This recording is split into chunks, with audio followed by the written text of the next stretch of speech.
Was ist eigentlich ein Pop-Christmas-Song? Okay, das ist wohl der Inbegriff für einen Pop-Christmas-Song und dir fallen sicher noch einige weitere Beispiele ein. 4 davon, du kennst sie sicher alle, zeige ich dir hier in diesem Video und wie du diese auf einfache Art und Weise auf deiner Gitarre begleiten kannst.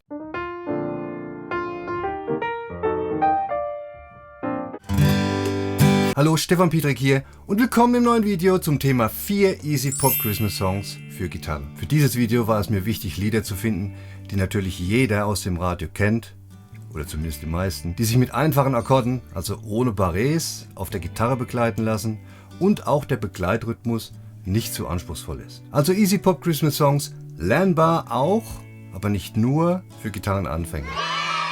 Der erste wunderbare Christmas Song ist auch mit Sicherheit der leichteste hier, Under the Christmas Tree von Albert Hammond.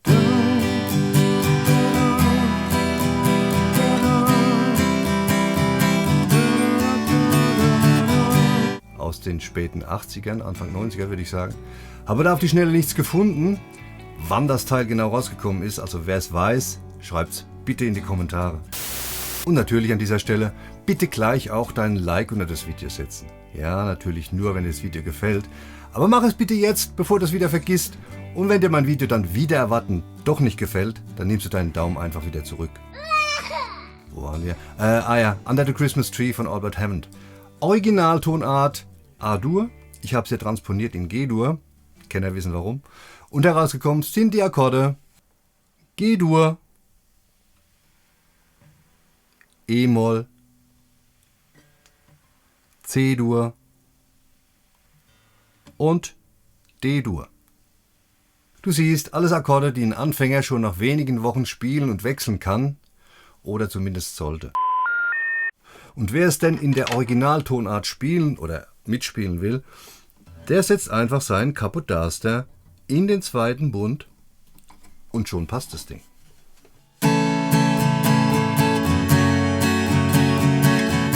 Apropos Capodaster, wenn dir dieses äußerst nützliche Utensil noch fehlt in deiner Sammlung, in der Videobeschreibung verlinke ich dir meinen Capodaster.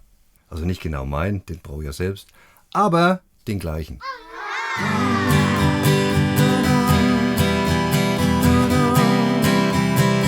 Und zu den einfachen Akkorden gibt es dann noch einen wirklich leichten Begleitrhythmus, nämlich diesen hier. 1, 2 und 3 und 4 und ab, ab, auf, ab, auf, ab, auf.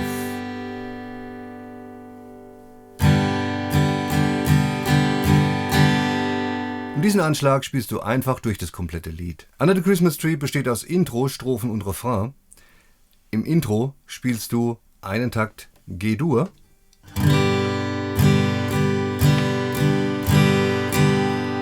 dann einen Takt E-Moll,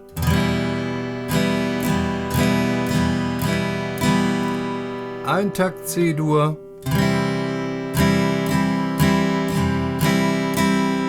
und ein Takt D-Dur.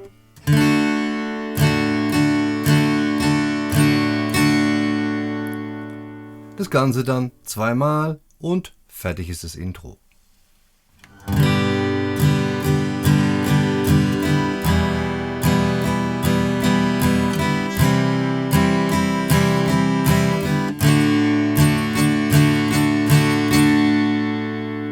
In der Strophe spielst du dann genau das gleiche. G-Dur, E-Moll, C-Dur, D-Dur und das Ganze dann nochmal.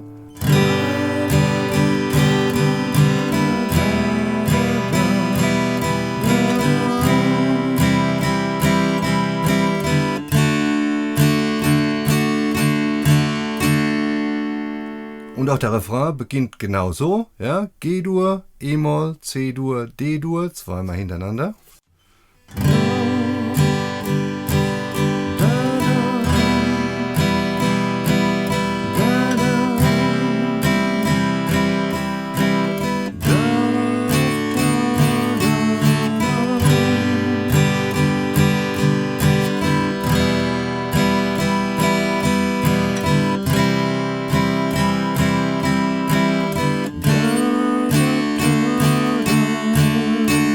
Dann kommt jeweils ein Takt E-Moll, D-Dur, C-Dur und D-Dur.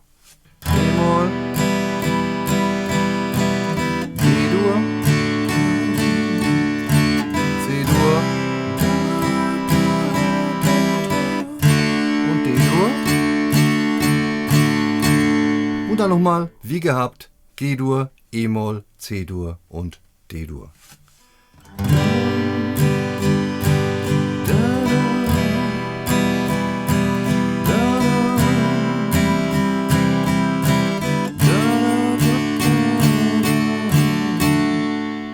Den Refrain mache ich noch einmal im Zusammenhang. Angefangen mit G-Dur.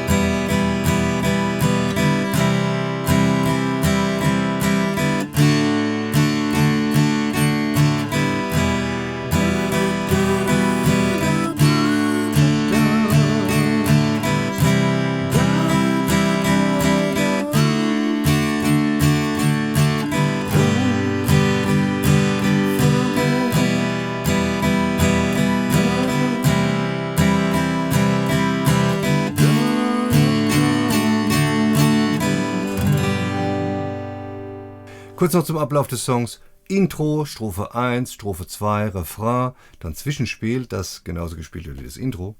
Danach Strophe 3 und Refrain. Wer es dann genau mitspielen will, da käme nach dem zweiten Refrain ein Merry Christmas mit G-Dur, D-Dur, G-Dur und D-Dur.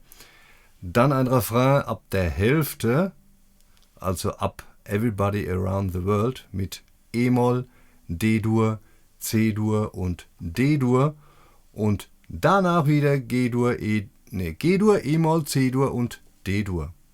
Und dann wieder Merry Christmas, diesmal aber durchgehend G-Dur, E-Moll, C-Dur und D-Dur. Und als Outro nochmal ein Refrain. Also nur mal so für Leute, die das jetzt unbedingt mitspielen wollen, ja, zum Original, die können das dann so machen. Und für das, was ich hier aber machen will, ja, für ein bisschen Spielen und Singen an Weihnachten, da muss das jetzt reichen, was ich jetzt gemacht habe, also bis zum zweiten Refrain. Wer will, macht dann ich würde dann einfach nur mal den zweiten Refrain wiederholen und dann Schluss mit dem Ding. Taxi! Der zweite Easy Pop Christmas Song ist tatsächlich mal einer aus der Neuzeit, also einigermaßen zumindest, ist auch schon 10 Jahre her. Dudelt regelmäßig im Radio und wird gerne auch von den jüngeren Schülern im Gitarrenunterricht gewünscht. Deshalb hier Mistletoe von Justin Bieber.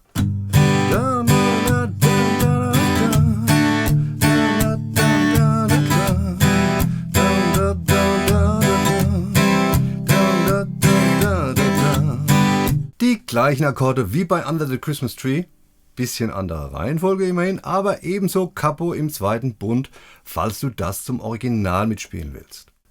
G-Dur, D-Dur, E-Moll und C-Dur, jeweils einen Takt.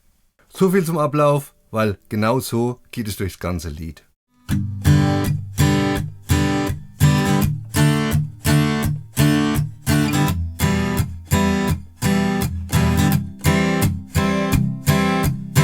Beim Begleitanschlag wechselst du abgedämpfte und betonte Anschläge ab, und zwar folgendermaßen. Ich zähle die Achtelnoten, also deshalb auch auf 8 pro Takt. Es ist eventuell ein bisschen einfacher. Auf die Zählzeit 1 schlägst du den Basston an und dämpfst dabei mit der Handkante, oder besser gesagt mit dem Handballen, die Saiten ab. Dann löst du die Hand und machst einen betonten Anschlag. Danach wieder abdämpfen, betonen, abdämpfen, betonen, abdämpfen und dann ab und Aufschlag auf die Zählzeit 8. 1, 2, 3, 4, 5, 6, 7, 8 und das machst du mit G-Dur,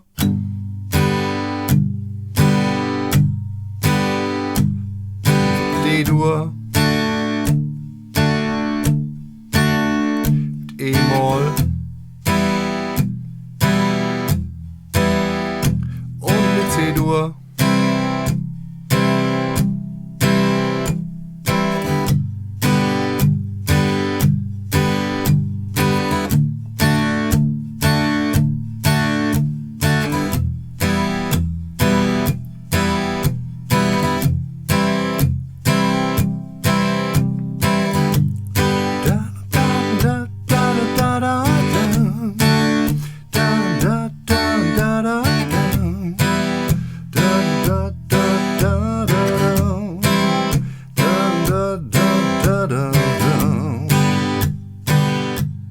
war's schon zu Mistletoe von Justin Bieber. Wir kommen zu Song Nummer 3.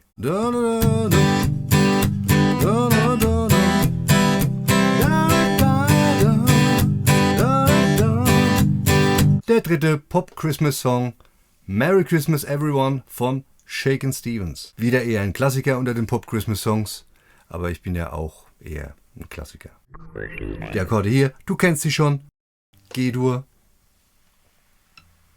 E-Moll, C-Dur und D-Dur. Allerdings kommt hier noch ein B7 hinzu. B7, kurz erklärt, Mittelfinger, zweiter Bund A-Seite, Zeigefinger, erster Bund D-Seite, Ringfinger, zweiter Bund G-Seite und kleiner Finger, zweiter Bund helle E-Seite. Eigentlich in dem Song mit Fizz im Bass, aber durch das, dass die Basstöne hier auch abgedämpft werden, lasse ich das Fizz hier weg. Es klingt dadurch nicht unbedingt besser. Ja, also ich nehme das B7, ganz normal, wie es so gegriffen wird. Wer es natürlich mit Fizz im Bass spielen will, der greift das B7 dann mit dem Mittelfinger oben auf dem Basston, der zweite Bund der E-Seite, das ist der Ton Fizz, ja, und dämpft die A-Seite ab damit, mit dem Mittelfinger. Wem das B7 jetzt überhaupt nicht reingeht, der spielt anstelle von B7 einfach ein D-Dur. Ist nicht ganz so schön, aber es funktioniert auch. Auch hier bräuchtest du ein Capo im zweiten Bund, wenn du das in der Originaltonart A-Dur spielen möchtest. Wollen wir hier nicht, wir spielen es in G-Dur. Ich habe 2 Anschlagtechniken für dich. Und zwar eine für die Strophe und eine, also Intro und Strophe und eine Anschlagtechnik für den Refrain. Den Intro- und Strophenanschlag, den kennst du tatsächlich schon aus Mistletoe. Auf die Zählzeit 1, abgedämpfte Basstöne. Auf die Zählzeit 2, betont. 3 wieder abdämpfen. Und 4 wieder betont. 1, 2, 3, 4. Wer es mag und kann, der kann natürlich auf die Zählzeit 4 und hin und wieder, ja, einen Aufschlag hinzufügen. Das wäre dann 1, 2, 3, 4 und 1, 2, 3, 4 und. Das bietet sich beispielsweise für die zweite Strophe an, so als ansteigende Dynamik.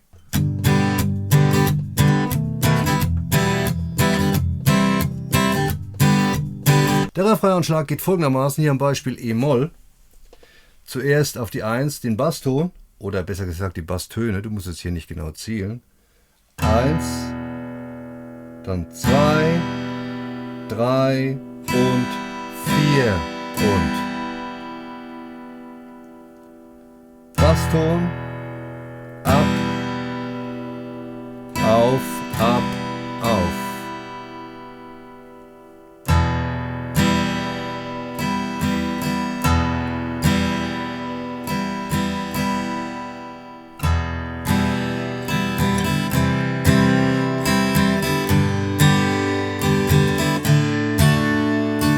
Merry Christmas Everyone beginnt mit dem Intro und folgender Akkordfolge.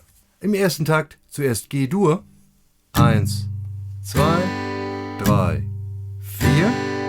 Im zweiten Takt G-Dur und auf die Zählzeit 3 B7, 1, 2, 3, 4. Oder falls du wie erwähnt lieber das D-Dur spielen willst statt B7, dann natürlich die ersten beiden Schläge G-Dur und dann auf die 3 und 4 des D-Dur. 1, 2, 3, 4. Im dritten Takt dann E-Moll. 1, 2, 3, 4. Dann C-Dur. Wieder G-Dur. D-Dur. G-Dur. Und dann am Ende als letzten Takt nur ein Abschlag. Und diesen abstoppen. Einmal das Intro komplett.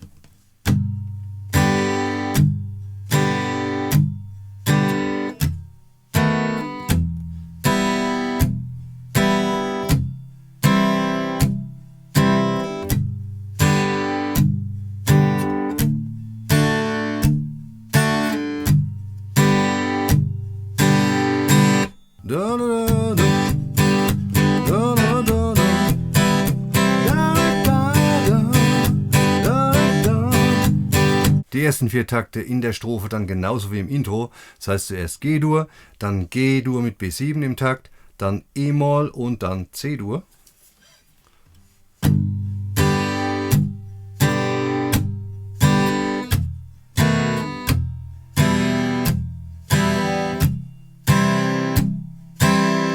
Im 5. Takt der Strophe dann wieder G-Dur, im 6. Takt G-Dur und auf die Zählzeit 3 ein C-Dur.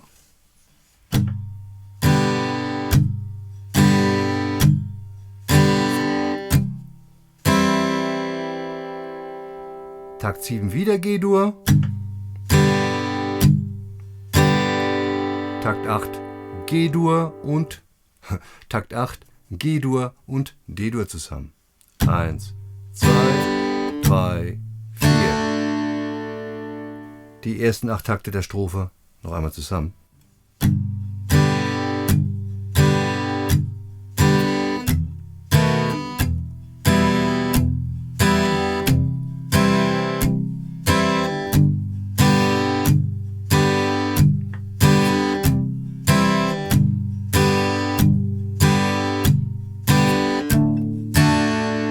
Die nächsten 4 Takte der Strophe, wir sind immer noch in der Strophe, wieder genauso wie die ersten 4 Takte der Strophe. Also das heißt wieder G, dann G mit B7, dann E-Moll, dann C.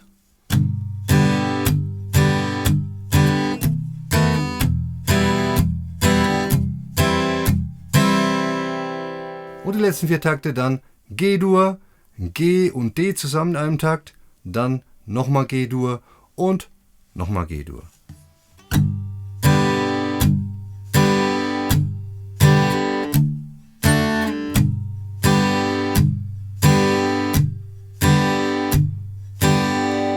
Einmal die Strophe komplett und langsam.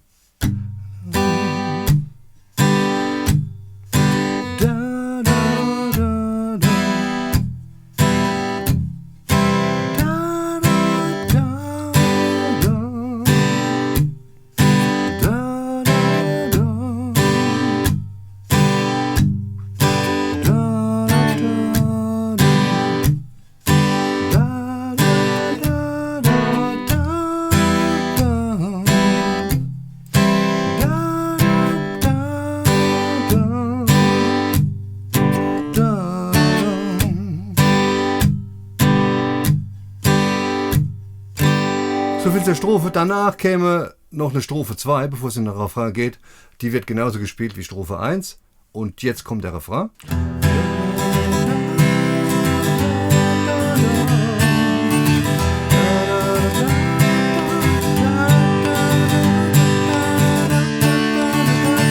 Die ersten 4 Takte E-Moll, C-Dur, G-Dur und D-Dur.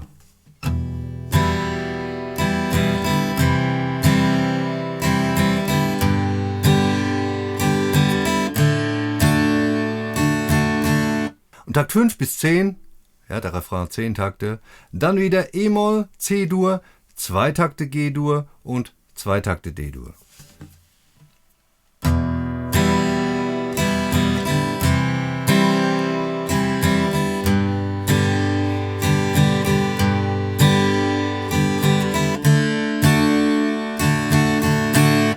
Im 10. Takt des D-Dur auch nur einmal anschlagen und abdämpfen. Der Refrain einmal komplett.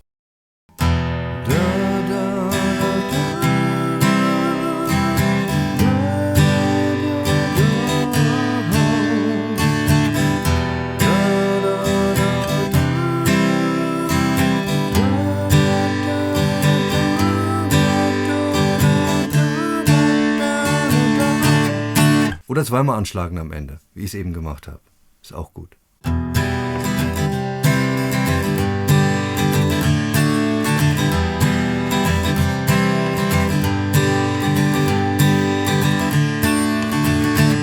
Im Original geht es dann irgendwann im Lied um einen Ganzton nach oben, das schenke ich mir hier.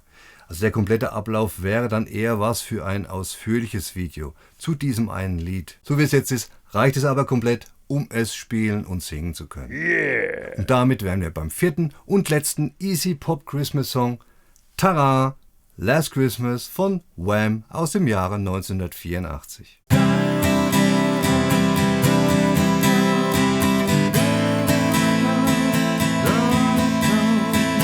Akkorde hier: C-Dur, A-Moll, D-Moll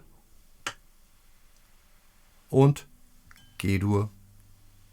Und genau in dieser Reihenfolge wird Last Christmas durchgehend gespielt.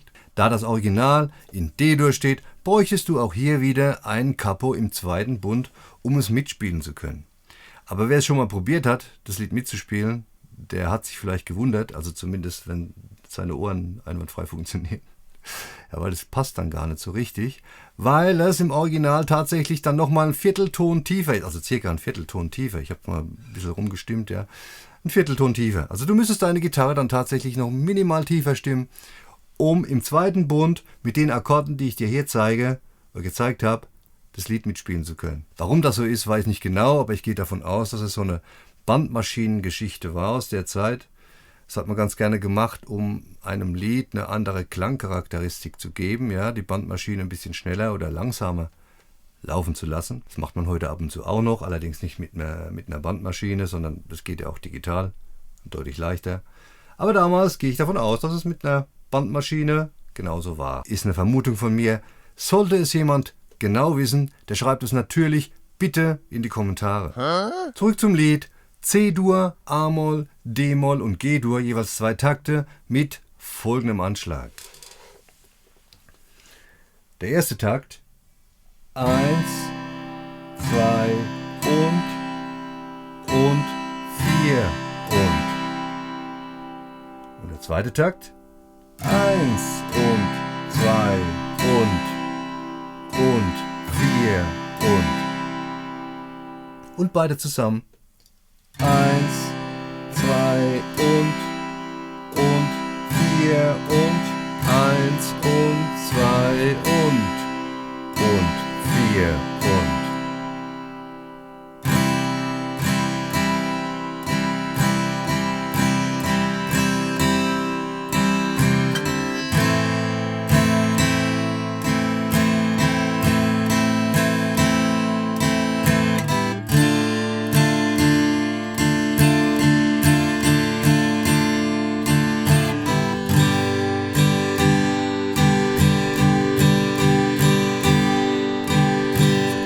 Und fertig ist Last Christmas, weil so spielst du das durch das ganze Lied.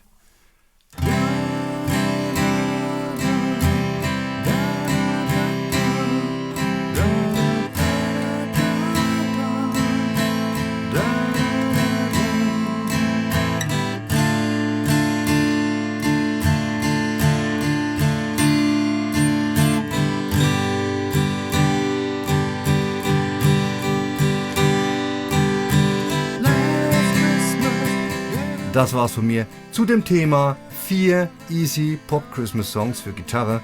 Wenn dir mein Video gefallen hat, dann gib mir bitte deinen Daumen, schreib was Nettes in die Kommentare und abonniere meinen Kanal, falls noch nicht geschehen. Ciao und bis zum nächsten Video.